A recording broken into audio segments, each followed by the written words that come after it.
Hello students, कैसे हैं आप सब। आई होप आप लोगों की पढ़ाई अच्छी चल रही होगी। और आज की वीडियो में हम डिस्कस करेंगे हाइट एंड डिस्टेंस। ये उसका सेकंड पार्ट है। मैंने फर्स्ट पार्ट का वीडियो पहले ही अपलोड किया है और उसको मैं इस वीडियो के साथ भी लिंक कर दूंगी, तो आप उसको भी देखिए। तो हमने इसमें डिस्कस किया था कि किस तरह से ट्रिग्नोमेट्री यूज़ की जाती है किसी भी बड़ी बिल्डिंग्स या फिर एक लॉन्ग कोई डिस्टेंस ऑब्जेक्ट्स हैं उनको उनके डिस्टेंसेस को मेजर करने के लिए किस तरह से हम ट्रिग्नोमेट्री को यूज़ करते हैं, क्योंकि वो नॉर्मल जो स्केल्स है हम उसको यूज़ नहीं कर सकते हैं। तो वहाँ पर हम ट्रिग्नोमेट्री के थ्रू जो हाइट है या ये डिस्टेंस है ये हम मेजर कर सकते हैं। तो उस वीडियो में हम आप देख सकते हैं, वो इंट्रोडक्शन मैंने दिया हुआ है। और अब हम डिस्कस करेंगे नेक्स्ट कुछ और क्वेश्चंस डिस्कस करेंगे इसी पर बेस्ड। और मैं कोशिश कर रही हूँ कि जितने ज़्यादा क्वेश्चंस मैं वीडियोस के थ्रू आपको दे सकूँ, ताकि आपकी प्रॉब्लम इजीली सॉल्व हो जाए। और फिर भी अगर इसके अलावा भी अगर आपके कोई क्वेश्चंस हैं तो आप प्लीज़ मुझे कमेंट सेक्शन पे पूछ सकते हैं और मैं उसको किसी भी वीडियो में डिस्कस करूँगी। ठीक है, तो शुरू करते हैं आज का वीडियो, हाइट एंड डिस्टेंस। तो चलिए शुरू। ओके, तो हमारा फर्स्ट क्वेश्चन, हम चलो आज क्वेश्चन जो है हम एक इजी क्वेश्चन से शुरू करते हैं। तो हमारा पहला क्वेश्चन है, two poles of height 6 metre and 11 metre stands vertically on the ground. If the distance between their feet is 12 metre, find the distance between their top. तो देखो ये है एक, तो ये बन गया एक पोल और दूसरा पोल ये है। और दोनों का जो डिस्टेंस है between their feet is 12 metre. ठीक है, तो ये बन गया इनका डिस्टेंस। और टू पोल से इसकी हाइट कितनी है, 6 मीटर्स है और इसकी हाइट है आपकी 11 मीटर्स। ठीक है, और हमें क्या निकाल, find the distance between the top, यानी कि हमें ये डिस्टेंस निकालना है। तो मैं इसके पहले नेमिंग कर देती हूँ, जैसे ABCD। तो AD हमें फाइंड आउट करना है, we have to find out the AD length. ठीक है, तो इसके लिए क्या करूँगी मैं, सबसे पहले यहाँ पर एक पैरेलल लाइन, BC के पैरेलल एक लाइन ड्रॉ कर लेती हूँ। ठीक है, सपोज ये है आपका P। ठीक है, तो AP, अब AP कितना है, AP इज इक्वल टू आपका BC के इक्वल हो जाएगा, तो ये हो जाएगा आपका 12 मीटर्स। तो ये डिस्टेंस है आपका 12 मीटर्स। ठीक है, और ये पूरी लेंथ यहाँ से यहाँ तक 11 मीटर्स है और यहाँ से यहाँ तक जो है ये 6 मीटर्स है। तो ये कितना रह गया आपका, DP कितना हो जाएगा, ये हो जाएगा आपका 11 - 6 मतलब 5 मीटर्स। तो आपकी DP आ गई 5 मीटर्स।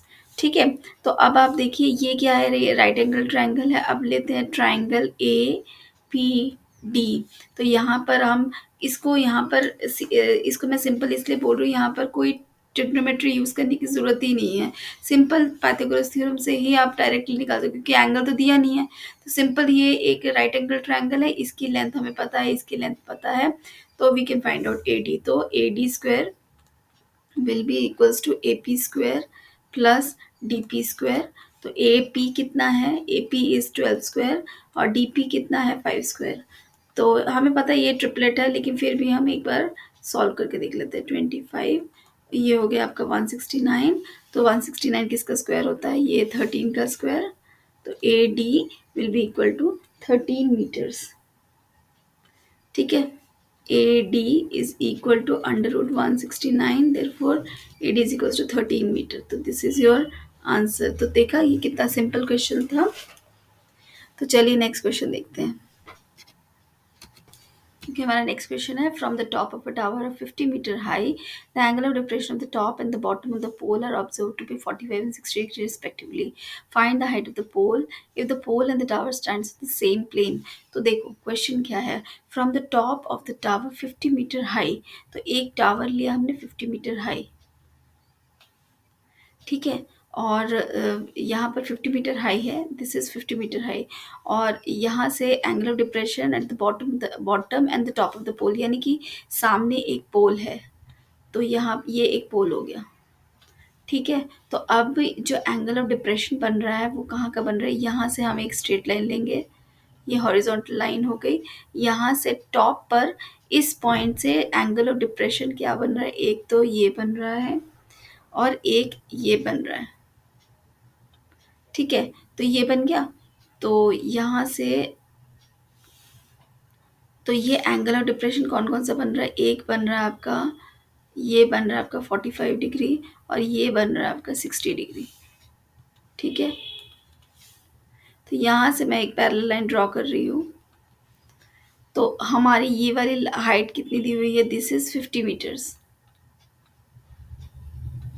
ठीक है, अब क्योंकि ये this line is parallel to this line, तो ये वाला एंगल भी 45 हो जाएगा। और ये वाली line, this line is also parallel to this line, तो देयरफॉर ये वाला angle, this angle will be equal to this angle, यानी ये आपका 60 बन गया। तो इस तरह से हम एंगल ऑफ डिप्रेशन निकालते हैं। ठीक है, तो अब क्वेश्चन करते हैं। सबसे पहले मैं इसकी नेमिंग कर देती हूँ। This is A B C D and ई।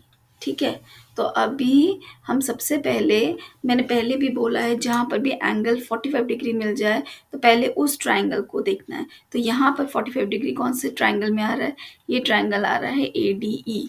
तो ए डी ई में देखना है, हम tan 45 लेते हैं। तो tan 45 हो जाएगा। सबसे पहले बी सी को, इसको मान लेते हैं, ये आपकी लेंथ कितनी है, x हो गई। ठीक है, और ये मान लेते हैं हम, ये y हो गया, या इसको हम h मान लेते हैं, इसी की तो हाइट निकालनी है हमें, तो इसको हम h मान लेते हैं। तो दिस इज h। तो अगर ये h है तो ये भी h होगा, this length is also h। तो ये वाली लेंथ कितनी हो जाएगी, ये हो जाएगी आपकी 50 माइनस h। ठीक है, तो अब हम देखते हैं, यानी मैं यहाँ पर ट्रायंगल को दोबारा ड्रॉ कर देती हूँ। तो ये बन गया ए ई डी। तो ये बन गया आपका 50 माइनस h, और ये बन गया आपका x, और ये आपका 45 डिग्री। तो अब हम निकालते हैं tan 45। तो tan 45 क्या हो जाएगा, tan theta is perpendicular upon base, यानी कि D E upon A E. तो ये हो जाएगा आपका 50 माइनस h अपॉन x। तो यहाँ tan 45 कितना है, 1। तो 50 minus h equals to x. तो यानी कि 50 minus h equals to x. तो पहले तो इक्वेशन हमारी ये बन गई। ठीक है, अब हम देखते हैं ट्राइंगल बी डी सी। तो मैं यहाँ ट्राइंगल बी डी सी बनाती हूँ।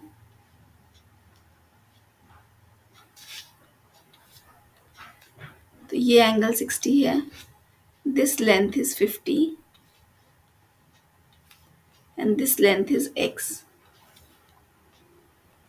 तो यहाँ पर हम लेते हैं tan 60, कितना होगा, this is D C upon B C. तो डी सी कितना है, 50 divided by x। And what is tan 60, it is √3। तो √3 is equals to 50 by x, therefore x is equals to 50 by √3। तो ये 50 बाय √3 आ गया आपका x। ठीक है, तो हम इसको रैशनलाइज फॉर्म में लिख देते हैं, 50 √3 डिवाइडेड बाई 3। तो ये इसका रैशनलाइज फॉर्म आ गया, ये हमारा x आ गया। अब इस x को हम यहाँ पर पुट कर देते हैं, तो वहाँ से हमारी हाइट आ जाएगी। यानी हमारा क्या है, 50 minus h equals to 50 √3 divided by 3। तो अब इस h को इधर ले जाते हैं और इसको इधर ले आते हैं। तो ये हो जाएगा आपका 50 minus 50 √3 divided by 3 equals to h। इसको सॉल्व करते हैं, तो यहाँ पर मैं एलसीएम ले रही हूँ। तो 150 minus 50 √3 divided by 3 is equals to h। और यहाँ पर आपको √3 की वैल्यू नहीं दी है, आप बेटर ये है कि आप इसको लर्न ही कर लो, ये 1.73 होता है। ठीक है, तो यहाँ पर इसको मेमोराइज करना ही ज़्यादा अच्छा होगा। 1.73 divided by 3 this is equal to h। तो इसको हम कैलकुलेट करते हैं।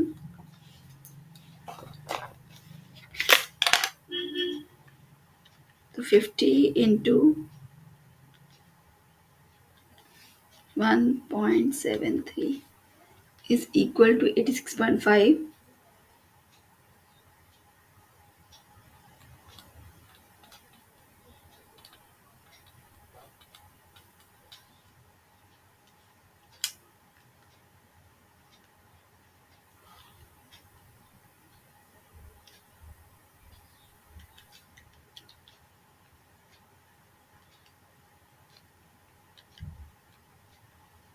तो ये लेंथ आ रही है आपकी 21.16 मीटर्स, यानी कि आपकी जो हाइट है h is equal to 21.16 meters. This is your answer. Okay, हमारा क्वेश्चन है the angle of elevation of a jet plane from a point A on the ground is 60 degree. After a flight of 15 seconds, the angle of elevation changes to 30 degree. If the jet plane is flying at a constant height of 1500 under root 3 meter, find the speed of the jet plane. तो हमें निकालना है यहाँ पर speed of the jet plane. तो speed निकालने के लिए डिस्टेंस और टाइम की ज़रूरत है। तो हमें सबसे पहले दिया गया हुआ उससे स्टार्ट करते हैं। यहाँ पर बोला है the angle of elevation of a jet plane from point A. Suppose ये पॉइंट ए है, यहाँ से अ, अ, अ, एक जेट प्लेन जा रहा है, सपोज इस पॉइंट पर है। इसका एंगल ऑफ एलिवेशन जो है वो आपका हॉरिजॉन्टल के साथ 60 डिग्री है, ये 60 डिग्री का है, ठीक है। तो अब उसके बाद बोल रहा आफ्टर फ्लाइट ऑफ 15 सेकेंड्स, यानी ये पहले बी पॉइंट पर था, अब ये बी से ये जेट प्लेन मूव करके सी पॉइंट पे गया। तो सी पॉइंट पर इसकी जो एंगल ऑफ एलिवेशन है वो आ रही है 30 डिग्री, यानी ये वाला एंगल जो हो गया अब आपका 30 डिग्री हो गया, ठीक है। तो हमें निकालना है हमें स्पीड निकालनी है, और हमें क्या दिया हुआ है, जो height of the jet plane है, ये कितने हाइट पर मूव कर रहा है वो हमें दिया हुआ है।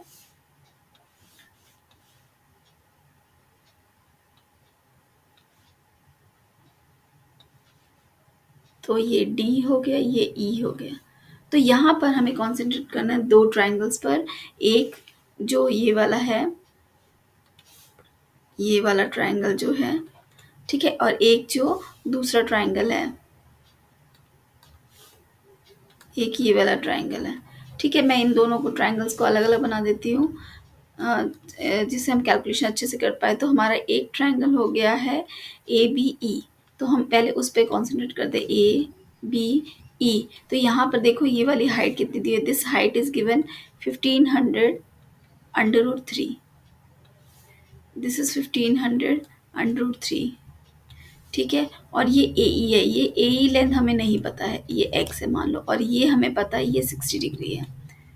तो यहाँ से हम एक्स निकाल सकते हैं, ठीक है। तो सबसे पहले हम देख लेते हैं tan 60 कितना है। tan 60 is equals to B E upon A E.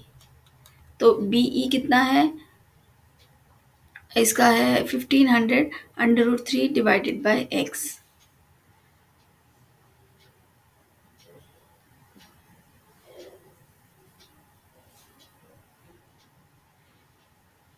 तो सबसे पहले मैं ये समझा दूँ आपको कि हमको इसमें स्पीड निकालनी कैसे है। तो स्पीड निकालने के लिए हमें क्या चाहिए, ये जो टाइम दिया हुआ 15, यहाँ पर इसका जो डिस्टेंस है, ये डिस्टेंस हमें ये डी निकालना है, ठीक है। इसका टाइम हमें दिया हुआ है, ये टाइम 15 सेकेंड्स हमें दिया हुआ है, और ये डी हम निकाल लेंगे तो हम स्पीड निकाल सकते हैं। तो अभी हमारा पर्पस इसी को ही निकालने का। ये डी आप देखो किसके इक्वल है, सपोज ये पार्ट है वाई, तो ये y के इक्वल है, हमें इस y को ही निकालना है, ठीक है। तो इसीलिए सबसे पहले यहाँ से x निकाल लेते, तो tan 60 कितना, ये आपका अंडर रूट 3 हो गया। This is 1500 under root 3 divided by x। यहाँ से अंडर रूट 3 कैंसिल, तो देयरफॉर x आपका आ गया 1500 मीटर्स। तो ये x तो आपका मिल गया। This length x we have already got this x equals to 1500 meters, ठीक है। now we have to find out y। तो y निकालने के लिए we have to concentrate on triangle ACD। तो मैं यहाँ ACD ट्रायंगल बना रही हूँ, this is ACD CD। तो अब देखो ये वाला जो डिस्टेंस है, दिस AD क्या है, ये है आपका x प्लस वाई, ठीक है। यहाँ पर हमें x की वैल्यू पता है, और ये है आपका 1500 अंडर रूट 3। तो और ये वाला एंगल है 30। तो अब हम देखते हैं यहाँ पर tan 30 कितना हो जाएगा, tan 30 will be C D upon A D. तो सी डी कितना है, ये है आपका 1500 divided by x plus y. तो और tan 30 कितना होता है, 1 अपॉन अंडर रूट 3। तो 1 upon under root 3 equals to 1500 under root 3 divided by, मैं x की वैल्यू ये पुट कर रही हूँ यहाँ पर, ये हो जाएगा 1500 प्लस y। तो अब मैं इसको क्रॉस मल्टीप्लाई कर देती हूँ। तो 1500 plus y equals to 1500 under root 3 into under root 3, तो ये हो जाएगा 1500 इंटू 3 विच इज़ 4500। तो 1500 प्लस वाई इक्वल्स टू 4500, ये 1500 इधर आ गया, तो वाई हो जाएगा 4500 माइनस 1500 यानी कि 3000। तो 3000 मीटर अब हमारी वाई की वैल्यू आ गई। तो इसी पार्ट में, बी सी पार्ट में यानी ई डी पार्ट में हमें डिस्टेंस मिल गया, हमें टाइम पता है, अब हम इसकी स्पीड निकाल सकते हैं। तो speed equals to distance upon time. तो डिस्टेंस कितना है, 3000 डिवाइडेड बाई टाइम है 15 सेकेंड्स। तो ये मीटर और ये है सेकेंड में, तो मीटर पर सेकेंड हो गया, तो ये हो जाएगा 200 मीटर पर सेकेंड। तो हमारी स्पीड आई 200 मीटर पर सेकेंड। तो स्पीड इक्वल्स टू 200 मीटर्स पर सेकेंड। ये एक बहुत इंपॉर्टेंट क्वेश्चन है, आप इसको प्लीज़ मार्क करके रखिए और ज़रूरत पड़ी तो इसको 2 बार कीजिए। ये एक इम्पॉर्टेंट क्वेश्चन है, ठीक है। Okay, let's see our next question. हमारा क्वेश्चन है, from the top of 7 metre high building the angle of elevation of the top of a cable tower is 60 degree and the angle of depression of its foot is 45 degree, determine the height of the tower. तो question को पहले समझिए, from the, और उससे diagram बनाते हैं हम। From the top of 7 metre high building, यानी ये एक बिल्डिंग है, यहाँ पर ये एक बिल्डिंग है, ठीक है। यहाँ से the angle of elevation top of the tower, यानी कि यहाँ पर एक केबल है, केबल टावर है, ये एक बिल्डिंग है, ठीक है। मैं इस बिल्डिंग को इस तरह से बना देती हूँ। तो ये बिल्डिंग है, यहाँ पर कोई पर्सन बैठा हुआ है फ्रॉम द, और यहाँ से वो टॉप पर देख रहा है, केबल टावर की टॉप पर देख रहा है, तो कितना एंगल बन रहा है, तो ये एंगल बन रहा है इसका 60 डिग्री। तो यहाँ पर मैं इसको इस तरह से बनाती हूँ, ये आपका एंगल 60 डिग्री बन रहा है, ठीक है। और यहाँ, और ये from the top of building of 7 metre high, यानी बिल्डिंग जो है 7 मीटर हाई बिल्डिंग है, ये 60 डिग्री है। और बोल रहे हैं and the angle of depression of its foot. तो फुट पे जो एंगल ऑफ डिप्रेशन बन रहा है, वो मतलब अब ये यहाँ पर जो पर्सन है वो नीचे की तरफ भी देख रहा है, तो वो नीचे, ये ऊपर की तरफ देख रहा है, ये नीचे की तरफ देख रहा है, और यहाँ पर ये जो एंगल ऑफ डिप्रेशन बना रहा है वो है आपका 45 डिग्री, यानी, और ये this line is parallel to this line, therefore ये वाला एंगल भी आपका 45 हो जाएगा, ठीक है। तो अब आपको ये डायग्राम मिल गया है, तो मैं इसकी नेमिंग कर दूँ पहले। This is A B C D and this is E. तो ये आपका ट्रायंगल बन गया। तो अब हमें कॉन्सेंट्रेट करना है कौन से 2 ट्रायंगल्स पर। सबसे पहले हमारी हमें सिर्फ ये वाली लेंथ दी हुई है ई सी की 7 मीटर, ये दिया हुआ है, हमें निकालनी है ये हाइट, केबल टावर की हाइट निकालनी है। तो this is let it be H, ठीक है, ये वाली लेंथ हमारी एच है। तो अब ये वाली लेंथ कितनी हो जाएगी, ये वाली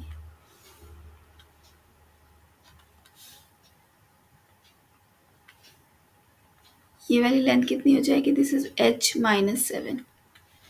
और ये जो है लेंथ, ये कितनी हो जाएगी, x मान लेते हैं हम, तो ये भी आपका x बन जाएगा, ठीक है। अब मैं इसको ट्रायंगल को बनाती हूँ थोड़ा अलग से, ताकि यहाँ पर काफ़ी हौच पौच हो रहा है।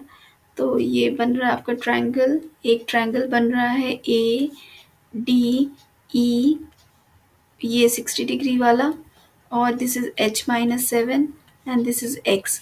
और दूसरा ट्रायंगल बन रहा है आपका, हम इस ट्रायंगल को लेंगे, तो ये ट्रायंगल बन रहा है आपका ए बी सी, तो ये बन रहा है आपका ए बी सी। तो बिल्डिंग की हाइट है 7 मीटर्स, ये x है, और ये वाला एंगल आपको दिया हुआ है 45 डिग्री। तो अभी मैंने आपको पहले भी बताया है कि जब भी 45 डिग्री एंगल आए तो आप पहले उसी पर कॉन्सेंट्रेट करें।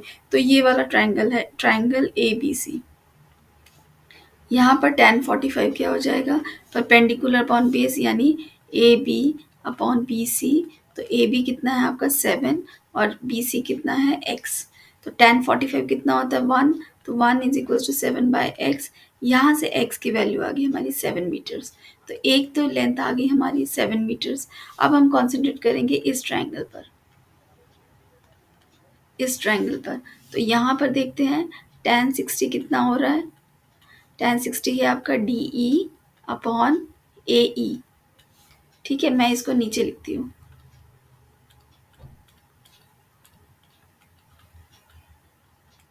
डी ई कितना है आपका h-7, ए ई कितना है x। तो ये आ जाएगा आपका tan 60 कितना है, it is √3 is equals to h-7 upon x, और x हो गया। ठीक है, अब मैं क्या करूँगी, सबसे पहले मैं x की वैल्यू पुट कर देते हैं, h-7 अपॉन 7। तो अब हम करेंगे, हमारा इक्वेशन क्या बन रहा है, √3/1 इक्वल्स टू h-7 अपॉन 7। तो यहाँ पर हम इसको क्रॉस मल्टीप्लाई करते हैं, तो 7 √3 is equals to h-7।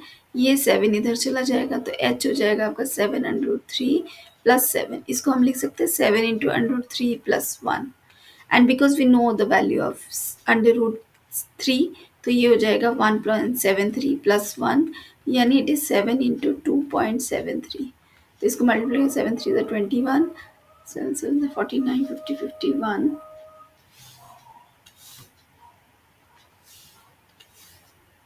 51 5 7 to the 14, 15 17 19 19.11। तो ये हमारा आंसर आ गया। हमारा नेक्स्ट क्वेश्चन है, as observe from the top of 75 metre high light house from the sea level the angle of depression of two ships are 30 degree and 45 degree. If the ship is exactly behind the other on the same side of the lighthouse, find the distance between the two ships। तो चलिए ये करते हैं। तो एक light house है, ठीक है, एक सी लेवल पे एक लाइट हाउस है, this is a light house. इसको रेड से ड्रॉ करती हूँ पहले।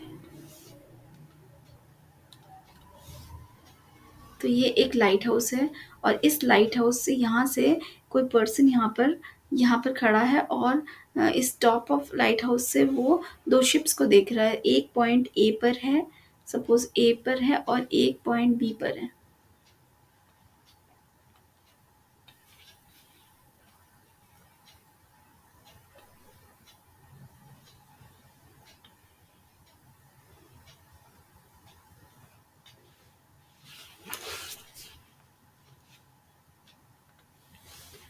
ठीक है, तो एक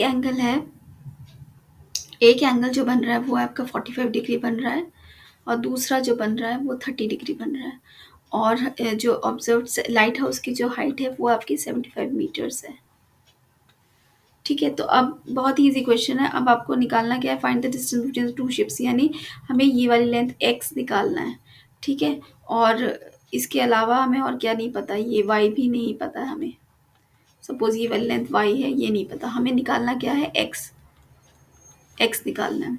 तो सबसे पहले मैंने अगेन वही बोला है, सबसे पहले जहाँ पर भी 45 डिग्री एंगल देखो, तो पहले उसी को ही यूज़ करो। तो हम ट्राइंगल पी बी क्यू को देख लेते हैं, ये पी बी क्यू को देख लेते हैं, पी बी क्यू, और ये आपका 45 डिग्री बन रहा है, this is y and this length is 75 metres. तो हम यहाँ पर देख लेते हैं tan 45 कितना हो जाएगा, it is equal to P Q upon B Q. तो ये हो जाएगा आपका 75 divided by Y. tan 45 is 1, therefore 75 by y equals to 1, therefore y is equals to 75 meters। तो ये वाली लेंथ तो आपकी 75 आ गई, ये दिस लेंथ इज 75। अब आपको नेक्स्ट निकालना है ट्राइंगल ए पी क्यू। तो ट्राइंगल ए पी क्यू देख लेते हैं, this is A, this is P, this is Q, this is 30 degree. तो ये बन जाएगा आपका, this A Q length is x plus Y, और ये आपका 75 मीटर्स है। ठीक है, अब आप देखो इस ट्राइंगल को, तो ये आ जाएगा tan 30 equals to, this is P Q upon A Q. P Q कितना है आपका 75, ए क्यू कितना है x प्लस वाई। tan 30 कितना होता है 1/√3, and putting the value of y as 75, x plus 75। Now cross multiply it, this will be x plus 75 equals to 75/√3। तो x आ जाएगा आपका 75/√3 माइनस 75। तो ये आ जाएगा आपका 75 इंटू √3 माइनस 1। तो हम इसको लिख सकते हैं 75 to 1.73 minus 1, it is equals to 75 into 0.73. इसको कैलकुलेट कर लेते हैं. 75 into 0.73, ये हो जाएगा 54.75. 54.75 meters. This is your answer. एक बार मैं फिर से चेक कर लूँ calculations. 1.73 minus 1 into 55. 54.75. This is your answer. Next है, two men on either side of a 75-meter high building and in line with the base of the building observes an angle of elevation of the top of the building as 30 degree and 60 degree. Find the distance between the two men. अब देखो बिल्कुल एकदम वैसा ही question जैसा अभी हमने light house वाला question किया, लेकिन उसमें एक ही डिफरेंस था कि जो लाइट हाउस, जो दो शिप्स थी वो लाइट हाउस के एक ही साइड पर थी. बट यहाँ पर दोनों मैन जो खड़े हैं, यहाँ पर एक बिल्डिंग है. ये बोल रहे हैं कि दिस इज़ वन बिल्डिंग और 75 मीटर हाई है और इसके दोनों साइड्स पर, ऑन आइदर साइड लिखा हुआ है, दोनों साइड्स पर दो पर्सन्स खड़े हैं. ठीक है, एक ए में खड़ा है, एक बी में खड़ा है. तो वो दोनों ही इस बिल्डिंग के टॉप पर देख रहे हैं. तो इस बिल्डिंग के टॉप पर देख रहे हैं, तो एक एंगल 30 बना रहा है, एक एंगल 30 के एलिवेशन से देख रहा है और एक एंगल 60 के एलिवेशन से देख रहा है. और अब हमें निकालना है, ये ए बी लेंथ निकालनी है, ये दिस पूरी होल लेंथ हमें निकालनी है. तो ये इसकी पहले मैंने ए बी सी डी, तो हाँ ए डी हम मान लेते हैं एक्स है और ये आपका वाई है. तो आपको एक्स प्लस वाई ये वाली लेंथ निकालनी है. और आपको क्या दिया हुआ है, ये बिल्डिंग की हाइट दी हुई है 75 मीटर्स. तो ये वाला जो क्वेश्चन है लाइट हाउस का क्वेश्चन है, उसमें यही डिफरेंस है कि जो दो जो शिप्स थी उस केस में दोनों एक ही साइड पर थी, जबकि यहाँ पर दोनों ऑपोजिट साइड पे दो पर्सन्स खड़े हैं एक बिल्डिंग के. तो अब हमें इन दोनों का डिस्टेंस निकालना है. क्वेश्चन तो सेम ही है, सिंपल सा ही है. इसमें क्या करना है, सबसे पहले हम देख लेते क्या निकालना है हमने. सबसे पहले हम ट्राइंगल ए सी डी देख लेते हैं. इसमें क्या करेंगे, 10 30 equals to it will be equal to C D upon A D. C D कितना है आपका 75 और ए डी कितना है एक्स. तो this is 1/√3 equals to 75 upon X. यहाँ पर हम क्रॉस मल्टीप्लाई करेंगे तो एक्स इक्वल्स टू 75/√3. तो ये तो आ गया आपका एक्स. और उसी तरह से हम ट्राइंगल सी डी बी को कर लेते हैं. ट्राइंगल सी डी बी, तो यहाँ पर आ जाएगा tan 60 will be equal to C D upon D B. C D कितना है, दिस इज 75 और डी बी कितना है y. और tan 60 कितना होता है √3. तो this will be equal to √3. तो यहाँ से इन दोनों को देख लेते हैं हम, इन दोनों से निकाल लेते हैं. y हो जाएगा आपका 75 अपॉन √3. इसको रैशनलाइज कर लेते हैं इंटू √3. तो ये आ जाएगा आपका y 75/√3 डिवाइडेड बाई 3. तो 75 डिवाइड कर लेते हैं, 3 2 6, 3 5 15. तो y हो गया आपका 25/√3. तो हमें निकालना था x प्लस वाई, यानी ए बी लेंथ निकालनी थी. आई एम सो सॉरी, हमें निकालनी थी ए बी लेंथ निकालनी थी. तो ए बी लेंथ क्या है, x प्लस वाई. तो x क्या है आपका, अभी हमने निकाला x क्या था आपका 75/√3. 75/√3 प्लस 25/√3, ये y की वैल्यू है. तो ये हो जाएगा 100/√3. तो आपकी ए बी की वैल्यू आ गई 100/√3 and this is what we have to find out. ये आपका आंसर था. तो ये था हमारी आज की वीडियो का लास्ट क्वेश्चन. और इसी तरह और भी थोड़े और इम्पॉर्टेंट क्वेश्चंस है जो मैं नेक्स्ट वीडियो में लेकर आऊँगी. और मैं उसके बाद कोशिश करूँगी एनसीईआरटी के क्वेश्चंस देखने के लिए, एनसीईआरटी एग्जाम्पलर के क्वेश्चंस. तो अभी आप इसी को प्रैक्टिस कीजिए और मिलते हैं हम नेक्स्ट वीडियो में. Thank you very much for watching.